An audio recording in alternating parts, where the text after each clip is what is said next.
बिश्नोई जी, मैं उनके भी निंदा करती हूँ कि वो हमारे गांव में आए, हम पर दबाव डाल रहे हैं कि आप यहाँ धरने से उठ जाओ। कुलदीप बिश्नोई जी को कहते कि हमारे भगवान है। मूर्ख हैं वो लोग, अगर बुरा लगे तो लगो, एक बार नहीं 1000 बार बुरा लगो।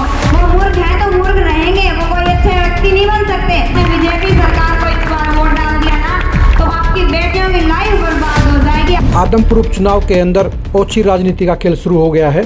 बीजेपी जेजेपी गठबंधन प्रत्याशी भव्या बिश्नोई को घेरने के लिए कांग्रेस ने आज एक बड़े ही ओछे तरीके का इस्तेमाल किया। कांग्रेस प्रत्याशी जेपी के कार्यालय के उद्घाटन के अवसर पर एक छात्रा को बुलाकर कुलदीप बिश्नोई के खिलाफ भाषण दिलाया गया। पहले आप इस वीडियो को सुनिए।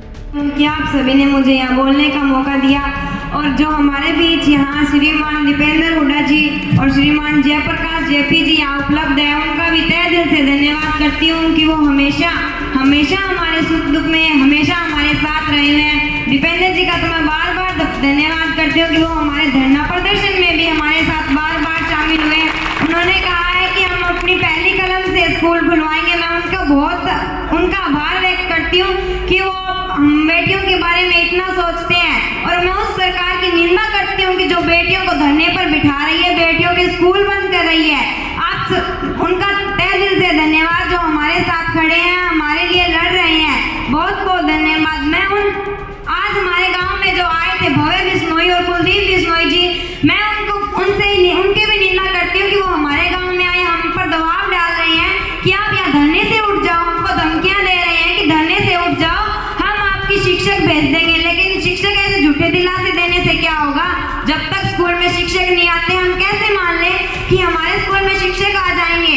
जो वादे करते हैं, करोड़ों रुपए के बिजनेस करते हैं, डील करते हैं, वो क्या 4 शिक्षकों की बचत नहीं निकाल सकते अपने बिजनेस से? और वो आज गाँव में गए हैं तो किस लिए गए हैं? अपने बिश्नोई जी थे, वो चौधरी भजनलाल जी, वो कभी नहीं कहते थे कि मैं बिश्नोई हूँ। वो हमेशा अपना नाम कैसे लिखवाते थे? चौधरी भजनलाल।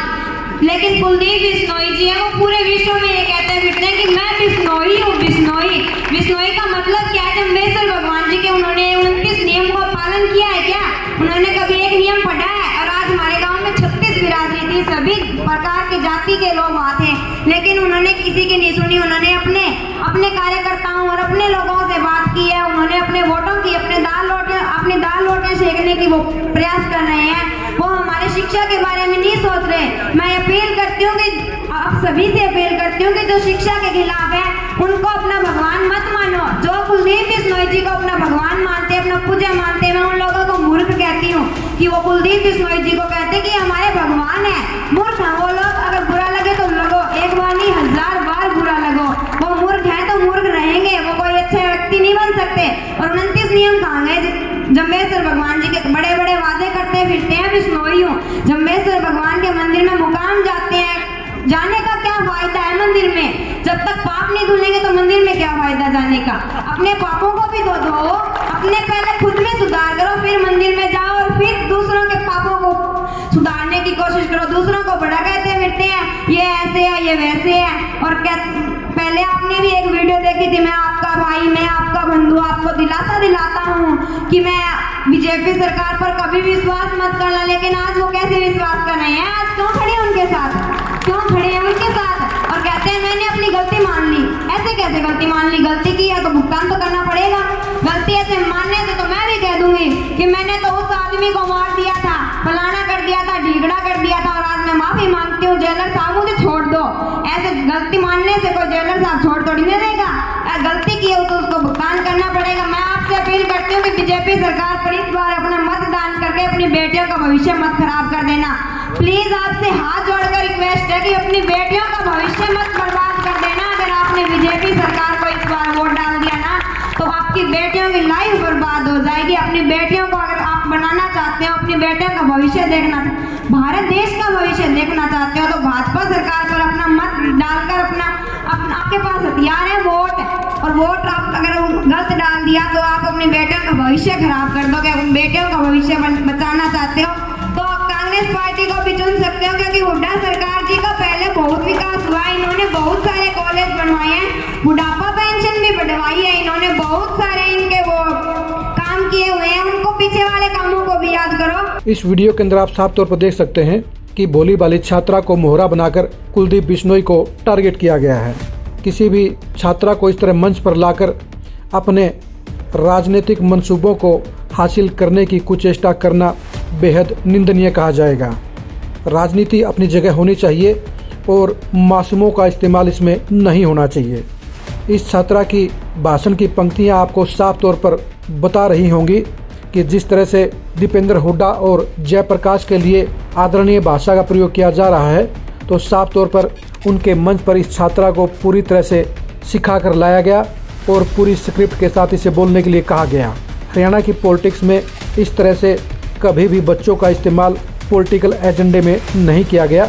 राजनीति में हार जीत करने के लिए मुद्दों पर सियासत होनी चाहिए। जीत हासिल करने के लिए आदमपुर में मासूमों का इस्तेमाल करना किसी भी तरह से उचित नहीं करार दिया जा सकता। दीपेंद्र हुड्डा और जयप्रकाश आदमपुर चुनाव को जीतने के लिए अपनी ओर से हर हथकंडा अपनाने जा रहे हैं। आज कार्यालय उद्घाटन के अवसर पर पहले ही दिन जिस तरह से एक छात्रा को मोहरा बनाकर भाजपा प्रत्याशी भव्य बिश्नोई और उनके पिता कुलदीप बिश्नोई को टारगेट किया गया, वह साफ तौर पर जाहिर करता है कि कांग्रेस जीत हासिल करने के लिए कोई भी रास्ता अख्तियार कर सकती है। कांग्रेस के लिए इस तरह का एजेंडा किसी तरह से उचित नहीं कहा जा सकता, क्योंकि सामाजिक दायरे के अंदर रहकर मासूमों को पॉलिटिकल फ़ायदे के लिए इस्तेमाल करना पूरी तरह गलत ही कहा जाएगा। कांग्रेस को अगर चुनाव जीतना है तो उसे अपने कार्यकाल के दौरान किए गए कार्यों का पूरा श्वेत पत्र जारी करना चाहिए। भूपेंद्र हुड्डा को यह दिखाना चाहिए कि उनके कार्यकाल में भजनलाल के कार्यकाल के दौरान हुए कामकाज से कहीं ज़्यादा परफॉर्मेंस रही। अगर कांग्रेस वास्तव में अपने आप को भजनलाल परिवार से बेहतर बताती है, दावा करती है, तो उसे भजनलाल परिवार के, भजनलाल सरकार के कामकाज के बराबर अपने कामकाज को रखना चाहिए और जनता को सामने सूची रखकर उससे उस मुद्दों के आधार पर समर्थन लेना चाहिए। बच्चों को मोहरा बनाकर सियासत करना और चुनाव जीतने का हथकंडा अपनाना किसी तरह से जायज़ नहीं कहा जा सकता। दीपेंद्र हुड्डा से इस तरह के अच्छे हथकंडे की उम्मीद नहीं की जा सकती, क्योंकि उनकी गिनती प्रदेश के समझदार और साफ छवि के नेताओं में होती है। लेकिन जयप्रकाश के झांसे में आकर जिस तरह से दीपेंद्र हुड्डा ने एक छात्रा को मोहरा बनाने पर स्वीकृति दी, वह दीपेंद्र हुड्डा की सोच पर भी सवालिया निशान खड़ा करता है।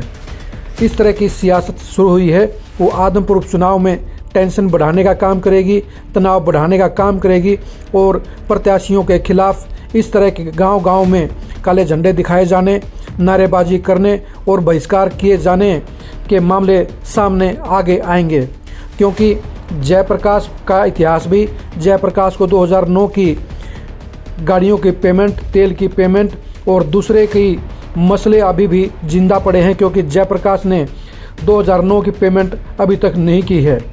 जाहिर सी बात है, जयप्रकाश को यह बात ध्यान में रखनी चाहिए कि जिनके खुद के घर शीशे के होते हैं, उन्हें दूसरों के घरों पर पत्थर नहीं फेंकना चाहिए। आदमपुर का यह चुनाव प्रचार का तरीका पूरी तरह से गलत ही कहा जाएगा और इसकी निंदा की जानी चाहिए।